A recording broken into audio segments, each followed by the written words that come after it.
비가 오는 궂은 날씨에도 불구하고 여러분들 이렇게 또 나오셨습니다. 감사하고 또 오늘 이 밤에 여호수아 9장 말씀 강의할 때 하나님께서 말씀으로 우리를 만나주시기를 축복합니다. 오늘날 전쟁이 있어서 첨단 무기도 중요하고 또 탱크나 비행기 같은 것도 중요하지만 여전히 군인들의 숫자, 지상군의 숫자, 그것이 중요합니다. 한국 전쟁 때 미군과 또 한국군이 거의 북진을 하다가 한번 후퇴한 일이 있습니다. 일사후퇴라고 부르는데요. 일사후퇴하게 된 배경에는 이제 중공군이 우리가 아는 것처럼 정말 개미떼같이 숫자로 쪽수로 밀고 내려오는 바람에 어쩔 수 없이 후퇴를 하게 됐습니다. 그걸 이제 우리는 인해 전술이라고 불러요. 사실 조금 제가 우리 떠나온 조국 대한민국을 보면서 조금 걱정스러운 것이 여전히 사실은 제가 저희 아버지 때만 해도 군대를 복무할 때는 3년이라고 했습니다. 보통 군대 갔다 오면 3년이다. 근데 저는 26개월을 갔다 왔습니다. 2년하고 2개월. 근데 지금 보니까 18개월로 줄인다는 그런 얘기가 벌써 18개월인가요? 그런 이야기가 있고요. 지금 이제 또 대한민국 아이를 더 안 낳는데 거의 아이를 안 낳고 낳아봐야 한 집에 하나씩 앞으로 10년 뒤에 20년 뒤에 나라는 누가 지킬지 정말 참 걱정이 많이 됩니다. 오늘 이스라엘 백성들이 여리고성을 정복하고 또 아이성을 정복하고 근데 지금 문제가 생겼어요. 이 이스라엘 백성들이 그 성들을 점령했다는 소식을 듣고 가나안에 있는 6 왕들이 연합군을 형성해서 이스라엘을 공격하려고 합니다. 어떤 의미에서는 6대1의 상황이 벌어지고 있어요. 오늘 우리가 읽었던 말씀 1절로 2절에 보시면 이 일 후에 여리고성을 정복하고 또 아이성을 정복하고 난 후에 요단 서쪽 산지와 평지와 레바논 앞 대연안에 있는 헷 사람과 아모리 사람과 가나안 사람과 브리스 사람과 히위 사람과 여부스 사람의 모든 왕들이 이 일을 듣고 이스라엘 백성들이 여리고와 또 아이성을 정복했다는 소식을 듣고 모여서 일심으로 한 마음으로 여호수아와 이스라엘에게 맞서서 싸우려 하였더라. 여러분 지금까지는 사실은 각계 전투입니다. 여리고성과 싸우고 그 다음에 아이성과 싸우고 근데 이제부터는 그 가나안의 6 왕들 헷 족속, 아모리 왕, 가나안, 브리스, 히위, 여부스 이 연합군과 지금 6대1로 여호수아와 그의 백성들이 싸워야 되는 그런 상황입니다. 이 가나안의 왕들이 이 여호수아와 그의 군대의 소식을 듣고 모두가 모여서 일심으로 이제 여호수아와 이스라엘 백성들에게 맞서서 싸우려고 하고 있는 그런 상황이에요. 우리가 오늘 1, 2절을 읽으면서 우리는 무엇을 알 수 있습니까? 첫 번째로는요. 하나님의 역사라고 해서 모두가 다 환영하는 것이 아니라는 것을 우리가 알 수 있습니다. 하나님이 하시는 일이라고 해서 거기에 방해가 없을 것이다. 승승장구할 것이다. 이건 잘못된 생각이라는 거예요. 지금 여호수아와 이스라엘이 하고 있는 정복전쟁은 하나님의 전쟁입니다. 성전이에요. 이 말은 이 전쟁을 시키신 분이 하나님이시고 이 전쟁을 직접 지휘하시고 개입하시고 이끌어 가시는 분이 하나님이라는 거예요.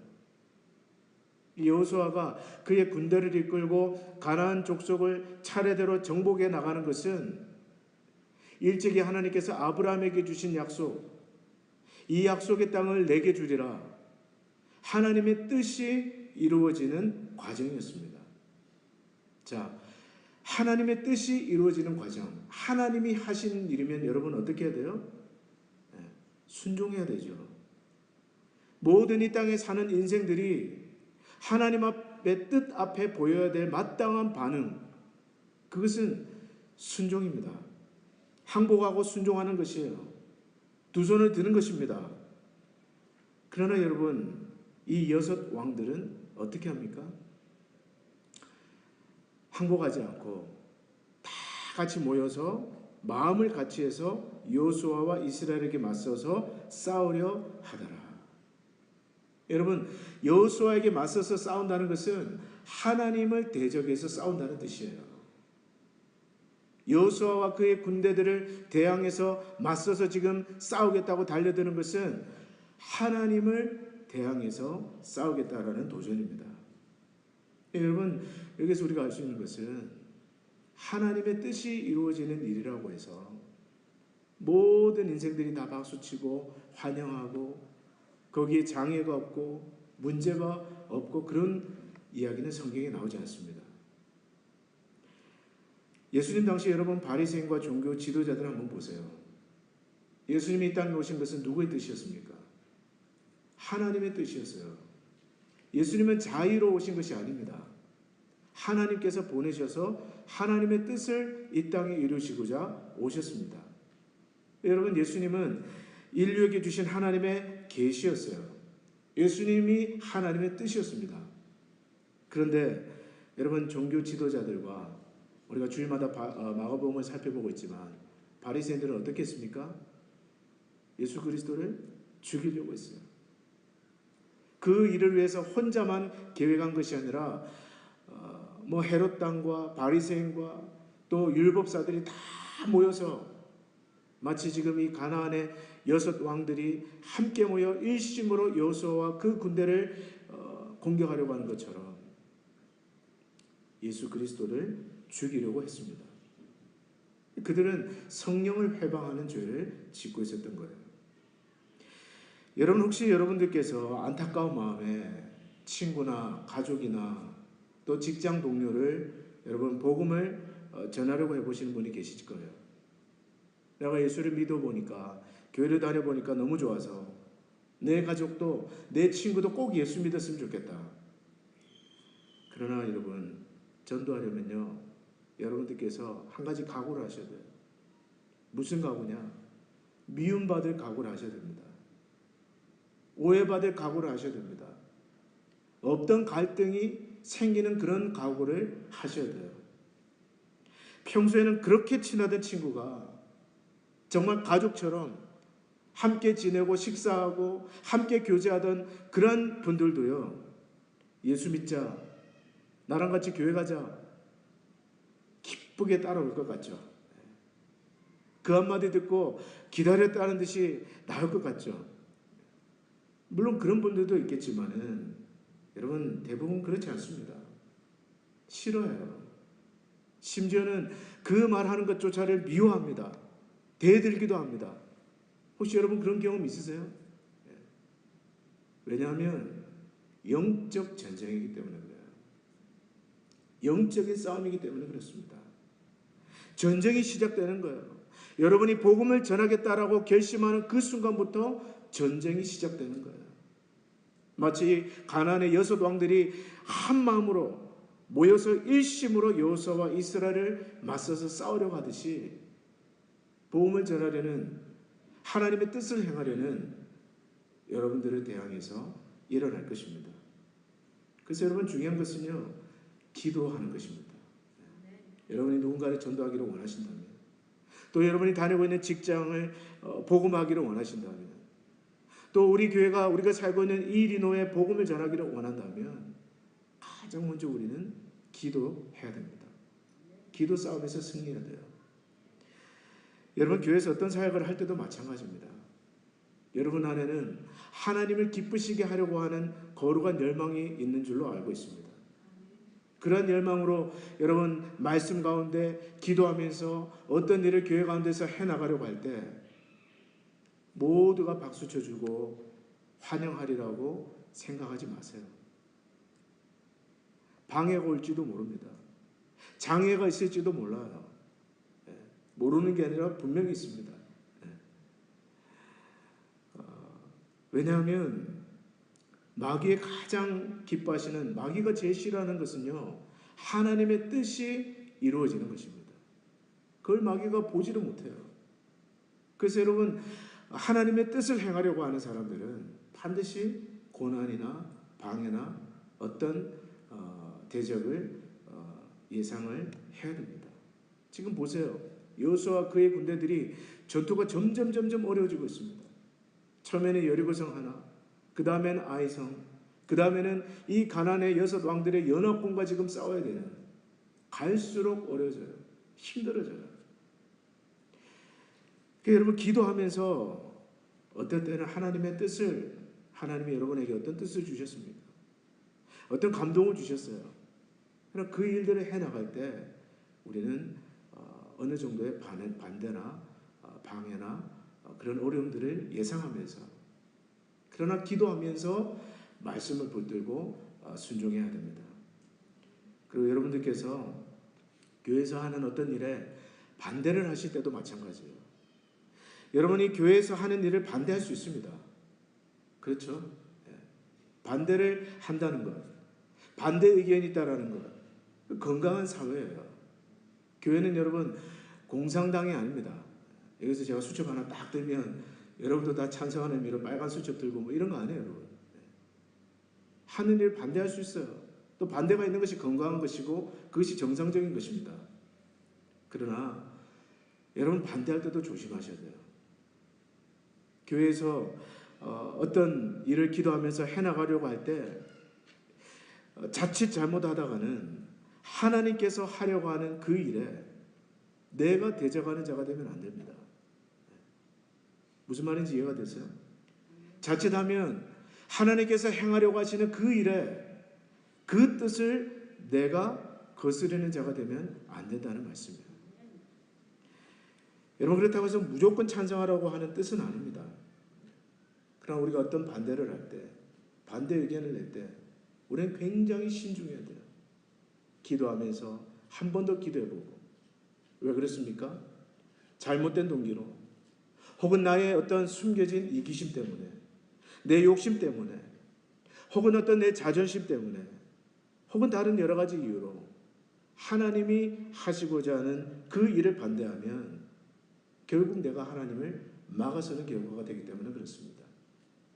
여러분 반대할 때는 진지하게 기도하고 한 번 더 생각하고 묵상하고 하나님의 뜻을 살피는 가운데서 신중하게 우리는 해야 됩니다. 두 번째로 오늘 우리가 이 여호수아 9장 1절 2절에서 알 수 있는 것은 비록 반대가 있고 또 장애가 있을지라도 또 가나안의 6 왕들이 힘을 합해서 대적해 온다 할지라도 가장 중요한 것은 그들이 하나님 편에 서 있는 것이에요. 우리가 하나님 편에 서 있는 것입니다. 여러분 지금 6대1의 상황이에요. 지금 저쪽은 6 나라가 뭉쳐서 있고 지금 여호수아와 그의 군대는 하나가 되어서 지금 6대1로 싸움을 하려는 상황입니다. 인간적으로 보면 두려울 수도 있는 상황이고요. 이전에 전투와는 또 다른 상황입니다. 여리고성은 1대1로 싸웠던 아이성과는 그렇게 싸웠지만 이제는 지금 상황이 바뀌었어요. 여러분 여호수아와 그의 군대가 염려되지 않았겠습니까? 그런데 여러분 여호수아와 그의 군대에게 필요한 것은 무엇이에요? 그것은 바로 믿음입니다. 어떤 믿음일까요? 아무리 나를 치겠다고 덤벼드는 대적이 많다 할지라도 우리가 하나님 편에 서 있기만 하면 하나님께서 우리를 지켜주신다. 여러분 여호수아 1장으로 다시 돌아가는 거예요. 여호수아 1장 6절로 9절의 약속으로 돌아가는 것입니다. 하나님께서 뭐라고 하셨어요? 오직 너희는 강하고 담대하라. 내가 나의 종 모세를 통해서 내게 명령한 그 율법을 다 지켜 행하고 좌로나 우로나 치우치지 말라. 이 말을 다시 하면요, 그것 외에는 아무것도 염려하지 말라는 뜻입니다. 이 율법책에 내 입에서 떠나지 말게 하고 주야로 그것을 묵상하여 그 안에 기록된 대로 다 지켜 행하라. 오직 그것만 생각하라. 그것 외에 아무것도 염려하지 말라. 왜요? 하나님께서 지켜주시겠다는 약속입니다. 너희가 이 말씀 앞에 거하면서 좌로나 우로나 치우치지 않으면 6대 1이 아니라 60대 1이 아니라 600대 1이라도 두려워할 것 없다. 염려할 것 없다. 하나님 지금 이 말씀을 하고 계신 것입니다. 여러분, 가장 중요한 것, 오늘 우리가 믿음 생활하면서 우리가 붙들어야 될 가장 중요한 것은 바로 저와 여러분이 하나님 편에 서 있는 것입니다. 오늘 우리가 하나님 편에 서 있기만 하면, 하나님을 경외하고 그의 기뻐하시는 그 트랙 안에, 그 길 안에 서서 걷기만 하면 하나님은 반드시 저와 여러분들을 지켜주시고 책임져 주실 것입니다. 여러분, 제가 목회를 하면서 담대함이 있는 것은 이 한 가지예요. 누가 어떤 이야기를 하든지 가장 중요한 것은 오늘 내가 하나님 편에 서 있느냐. 하나님 편에 서 있기만 하면, 하나님이 기뻐하시는 그 길로 걸어가기만 하면 하나님이 지켜주신다. 이것이 여러분 얼마나 자유함을 주는지 모릅니다. 얼마나 자유함을 주는지 몰라요. 상대편이 몇 명이냐, 몇 명이 붙어서 지금 공격하느냐, 별로 중요하지 않아요. 별로 중요하지 않습니다. 중요한 것은 저와 여러분이 하나님 편에 서 있는 것입니다. 이 율법책을 내 입에서 떠나지 말게 하며 주야로 그것을 묵상하여 그 안에 기록된 대로 다 지켜 행하는 것. 오늘 우리가 그 말씀 안에 거할 때 하나님께서는 어떤 상황에서도 보호하고 책임지신다는 것을 믿으시기를 바랍니다. 자, 이런 상황 속에서 여호수아와 그의 백성들을 찾아온 한 족속이 있었습니다. 오늘 성경을 보니까 기브온 족속이에요. 3절부터 6절까지를 같이 읽어보겠습니다. 3절로 6절까지 같이 읽습니다. 시작. 기브온 주민들이 여호수아가 여리고와 아이에 행한 일을 듣고 꾀를 내어 사신의 모양을 꾸미되 헤어진 전대와 헤어지고 찢어져서 기운 가죽 포도주 부대를 나귀에 싣고 그 반에는 낡아서 기운 신을 신고 낡은 옷을 입고 다 마르고 곰팡이가 난 떡을 준비하고 그들이 길갈 진영으로 가서 여호수아에게 이르러 그와 이스라엘 사람들에게 이르되 우리는 먼 나라에서 왔나이다. 이제 우리와 조약을 맺읍시다 하니. 자, 여러분, 이들이 찾아온 목적이 무엇입니까? 이 가나안 땅에 사는 기브온 족속들은 여호수아가 여리고와 아이성을 점령했다는 소식을 듣고 두려워서 사실은 항복하러 온 것입니다. 그런데 문제는 자신들이 가나안 족속이라는 것이 들통이 나면 여호수아와 그의 군대가 그 자신들을 살려두지 않을 것을 알기 때문에 그들은 거짓말을 지금 하고 있습니다. 무슨 거짓말이에요? 사흘 길만 가면 닿을 수 있는 그 기본 족속들이지만 마치 먼 나라에서 온 것처럼 꾀를 내어가지고 먼 나라에서 온 것처럼 포도주도 막 다 낡아서 터지고 기운 것을 가지고 메고 오고요. 그리고 전대도 다 낡아서 다 떨어진 전대를 차고 오고요. 옷도 지금 다 너덜너덜해진 그런 기운 옷을 입고 오고요. 신발도 지금 다 터지고 다 낡아진 그런 신발을 신고 오면서 보십시오. 우리가 먼 나라에서 왔습니다. 우리는 이 가나안 족속이 아닙니다. 먼 나라에서 왔습니다. 그 먼 나라에서 당신들과 화평을 맺기 위해서 왔습니다. 이제 위장을 한 거죠. 위장을 한 겁니다. 여호수아가 묻습니다. 너희는 누구며 어디서 왔습니까? 자, 그들이 대답하기를 우리는 이처럼 보시는 것처럼 먼 나라에서 왔습니다. 그런데 그 먼 나라에서 당신의 하나님 여호와께서 애굽에서 행하신 모든 일들을 우리가 들었습니다. 그리고 요단 동쪽에 그 왕들에게 행하신 모든 놀라운 일들을 우리가 다 들었습니다. 재미있는 것은 가나안에서 여리고성과 아이성을 정복했다는 이야기는 쏙 빼요. 왜 뺍니까? 여리고성과 가나안성을 정복했던 것을 들었습니다. 어떻게 들었냐? 들킬까 봐 그 얘기만 쏙 빼고 그들은 철저하게 위장해서 이야기합니다. 약간 의심이 드는 거예요. 여호수아와 그의 백성들이 볼 때 뭔가 좀 심상치 않습니다. 그래서 그들은 당신들은 여기 이 지역에 사는 것 같은데 라고 의심을 할 때 이 백성들이 다시 기본 족속들이 곰팡이가 난 떡을 보여주고 다 터진 포도주 그 가죽 부대를 보여주면서 거짓말을 하는데요. 근데 여기서 결정적으로 여호수아와 그의 백성들이 실수를 하게 되는데 그게 뭐냐? 14절과 15절입니다. 우리 14절과 15절 다 같이 한번 읽어보겠습니다. 시작.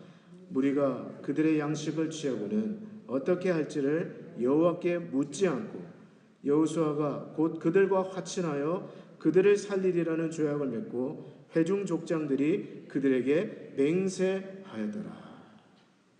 자, 여호수아와 그의 백성들이 했던 큰 실수, 그것은 오늘 성경은 말하기를 그들이 어떻게 할지를 여호와께 묻지 않고 여기 보면 영어 성경에 보면요, 여호와 하나님께 카운셀링 하지 않았다, 상담하지 않았다, 조언을 구하지 않았다, 또 컨설팅 하지 않았다, 묻지 않았다라는 그 말입니다. 컨설팅 하지 않았다라는 거예요. 그리고 하나님께서 어떤 결정을 원하시는지 먼저 그 결정을 구하지 않았다. They didn't seek the Lord's decision. 그래서 속았다라는 거예요. 여러분, 이 말은 무슨 말입니까? 뒤집어 말하면 만약에 그들이 여호와께 한 번이라도 물어보았다면, 그 컨트랙에 사인하기 전에 한 번이라도 여호와의 입에 물어보았더라면 하나님께서 말씀하셨을 거예요. 뭐라고요? 이건 사기야. 너희를 속이려고 오는 것이야. 답을 주셨을 거라는 것이죠. 근데 그들은 묻지 않았습니다. 여호와의 입에 묻지 않았습니다. 계속해서 싸움에 이겨서 자만심 때문에 그랬는지, 아니면 워낙 기본 족속들이 위장을 잘해서 그랬는지, 거짓말을 너무 완벽하게 해서 그랬는지, 그들은 여호와께 구하지 않았어요. 묻지 않았어요. 그래서 그들은 결국 속아 넘어가고 말았습니다. 여러분, 많은 경우 우리의 기도가 이런 기도가 아닌가 우리는 돌아보게 됩니다. 여러분, 언제 기도합니까? 일이 터지고 난 다음에, 사건이 터지고 난 다음에, 내 손을 벗어나고 난 다음에, 많은 분들이 내가 사고를 치고 난 다음에 어떻게 기도해요? 천부여 의지 없어서 손 들고 옵니다. 주 나를 박대하시면 나 어디 가리까? 많은 경우 신자들의 기도가 이런 기도 아니냐는 거예요. 그러나 여러분, 오늘 이 사건을 통해서 하나님께서 우리에게 말씀해 주시고자 하는 것은 무엇입니까? 하나님께서는요, 우리가 어떤 일을 결정하기 전에 그분에게 먼저 와서 물어봐 주시기를 원하십니다. 상담해 주기를 원하세요. 물어봐 주기를 원하십니다. 왜요? 나에게 상의해라. 조언을 해라. 내 뜻대로 결정하지 말고, 내 생각대로 그냥 떠오르는 대로 당장 사인하지 말고, 결정하지 말고 나에게 와서 먼저 물어보라. Ask. 왜 그렇습니까? 물어보면 답을 주신다는 거예요. 답을 주시겠다는 것입니다. 가장 좋은 게 사람들에게 속지 않게 해주시겠다는 거예요. 여러분, 믿습니까? 네. 하나님 앞에 기도하고, 작은 결정이든 큰 결정이든 여호와께 기도하고 묻고 결정하면 속지 않게 해주시겠다는 것입니다. 여러분은 어떤 스타일이십니까? 여러분은 어떤 결정을 내 마음대로 내리기 전에 충분히 기도하고 계십니까? 충분히 하나님께 물어보고 일하시는 스타일이십니까? 아니면 어떤 일을 두고 내가 다 결정하고 난 다음에, 문제가 뻥뻥 터지고 막 낭패가 생기고 난 다음에, 실패당하고 난 다음에 두 손 들고 찬송 부르면서 나오시는 그러한 스타일이십니까? 여러분, 이제부터라도요, 주님께 물어보는 습관을 가지십시오. 아멘. 여러분, 오늘 하루 살면서 물어보셨어요? 여러분, 주님께 물어보는 습관을 가지세요. 이럴 때 어떻게 해야 됩니까? 주님, 저럴 때 어떻게 해야 됩니까? 저도 설교 준비하면서 몇 번을 물어봐요. 이거 빼야 됩니까? 해야 됩니까? 계속 물어봅니다. 주님, 어떻게 해야 됩니까? 야고보서 1장 5절을 보니까 너희 중에 누구든지 지혜가 부족하거든 모든 것을 후히 주시고 꾸짖지 아니하시는 하나님께 구하라. 그리하면 주시리라. 오늘 밤에 지혜가 필요한 분이 계십니까? 중요한 결정을 앞두고 계신 분이 계십니까? 한 걸음 멈춰서서 여호와께 물어보시기를 바랍니다. 하나님의 은혜가 그것이 실수를 줄이고 실패를 줄이는 현명한 길이라는 것을 여러분 꼭 기억하시기를 바랍니다. 지금 여호수아와 그 백성들이 아무런 의심 없이 그냥 사인을 해버려요. 평화조약을 맺습니다. 그런데 정확하게 사흘이 지난 다음에 그들이 실수했다는 걸 그때서 비로소 깨닫게 됩니다. 이 기본 사람들이 먼 나라에서 온 사람들이 아니라 이제 자기들이 내일이면 정복해야 될 그 사람들, 그 성읍을 쳐들어가서 보니까 그 사람이 그 사람이에요. 자기들이 실수했다는 것을 알게 됩니다. 이때 이스라엘 백성들은 물어보지도 않고 결정해서 이 큰 실수를 한 족장들을 원망하게 되고요. 큰 싸움을 앞두고 공동체는 어마어마한 갈등에 빠지게 됩니다. 이때 여호수아가 이제 불을 끄기 시작하는데요. 갈등을 이제 중지하면서 나서기 시작하는데 22절부터 27절까지를 우리 한번 해보고 있습니다. 오늘 우리가 읽지 않았지만 성경책을 펴시고요. 22절부터 27절까지를 다 같이 읽어봅니다. 시작. 여호수아가 그들을 불러다가 말하여 이르되 너희가 우리 가운데 거주하면서 어찌하여 심히 먼 곳에서 왔다고 하여 우리를 속였느냐. 그러므로 너희가 저주를 받나니 너희가 대를 이어 종이 되어 다 내 하나님의 집을 위하여 나무를 패며 물을 깃는 자가 되리라 하니 그들이 여호수아에게 대답하여 이르되 당신의 하나님 여호와께서 그의 종 모세에게 명령하사 이 땅을 다 당신들에게 주고 이 땅의 모든 주민을 당신들 앞에서 멸하라 하신 것이 당신들의 종들에게 분명히 들리므로 당신들로 말미암아 우리의 목숨을 잃을까 심히 두려워하여 이같이 하였나이다. 보소서 이제 우리가 당신의 손에 있으니 당신의 의향이 좋고 옳은 대로 우리에게 행하소서 한지라. 여호수아가 곧 그대로 그들에게 행하여 그들을 이스라엘 자손의 손에서 건져서 죽이지 못하게 하니라. 그날에 여호수아가 그들을 여호와께서 택하신 곳에서 회중을 위하여 여호와의 제단을 위하여 나무를 패며 물을 깃는 자들로 삼았더니 오늘까지 이르니라. 자, 이제 여호수아가 그 문제가 터지고 난 다음에 이제 갈등이 터지고 난 다음에 그 기본 족속을 다 불러가지고 묻습니다. 왜 그렇게 속였느냐? 왜 우리를 속였느냐? 그때 기본 족속들은 당신의 하나님 여호와의 소문을 듣고 두려워하여 그리하였나이다. 그때 여호수아는 너희들은 이제부터 이 여호와의 집에서 물을 깃고 나무를 패는 자로 살아야 될 것이다. 이렇게 이야기하면서 그들을 죽이지 않고 살려두게 됩니다. 여러분, 여호수아 9장의 이 기본 족속의 이야기를 통해서 하나님은 오늘 우리에게 무엇을 말씀하고자 하실까요? 그것은 믿음의 적극성입니다. 비록 거짓말을 사용하기는 했지만 여러분, 이 기본 족속들에게 우리가 볼 수 있는 한 가지는요, 하나님의 백성의 접붙임을 받고자 하는 그들의 의지입니다. 어떤 의미에서는 여리고성의 라합과 같은, 여러분, 라합이 거짓말을 한 것은 인간적으로 보면 죽일 일이에요. 자기의 그 민족을 향해서는 민족의 반역자입니다. 그렇잖아요. 그러나 믿음으로 보면 라합의 그 행위는, 첩자들을 살려준 그 행위는 하나님은 믿음의 행위로 인정하셨습니다. 여러분, 마태복음에 족보에도 나오고 히브리서도 나오고, 왜 그렇습니까? 그걸 믿음으로 여기셨던 거예요. 오늘 마찬가지입니다. 이 기본 족속들이 거짓말을 하고 속이고, 그것은 인간적으로 보면 뻔뻔한 이야기고, 자격이 없는 자들이지만 그러나 그들은 여호와의 소문을 듣고 여호와를 두려워하면서 여호와 앞에 나오려고 했습니다. 어떤 의미에서는요, 체면이고 자존심이고 다 버리고 여호와의 품 안에 뛰어들어간 거예요.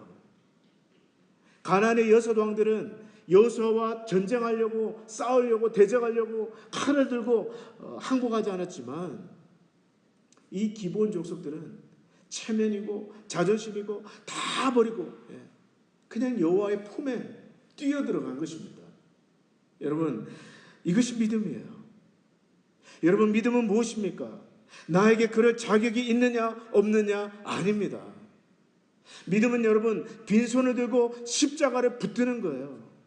오늘 이 밤에 여러분 죄가 없어서 나오셨습니까? 아니에요. 때로는 우리는 죄를 짓고 하나님을 쳐다보기도 부끄럽지만 그러는 믿음으로 나오는 것입니다. 뻔뻔하게, 담대하게 용서하시는 십자가를 의지하면서 그 십자가를 붙드는 것, 여호와의 품 안에 뛰어들어가는 것, 그것이 바로 믿음이에요. 하나님은 그런 믿음을 가진 자들을 기뻐하십니다. 절대로 그 품에서 내치지 않으세요. 여러분, 신앙생활하면서 가장 쓸데없는 것, 여러분 정말 이 미국의 태평양을 건너오면서 여러분 이민 오는 사람들이 태평양 그 바닷가에 다 버리고 와야 될 것이 무엇입니까? 체면과 자존심이에요. 내가 한국에서 교수였는데, 내가 한국에서 누구였는데 다 떼고 와야 돼요. 그걸 버리지 못하면 이민 생활 고달픕니다. 안 그렇습니까?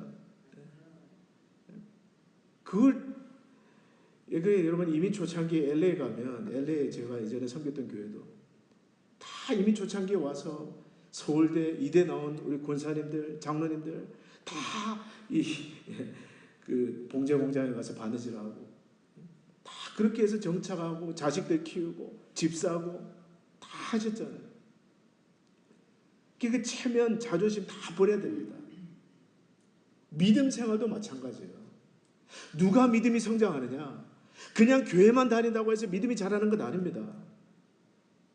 여러분 주변에 보면 자존심 때문에 교회 못 나오는 분들 계실 거예요.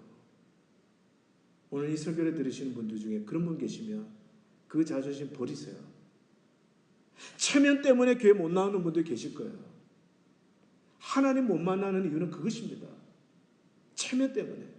사람들이 나를 뭐라고 할까? 여러분 그게 중요합니까?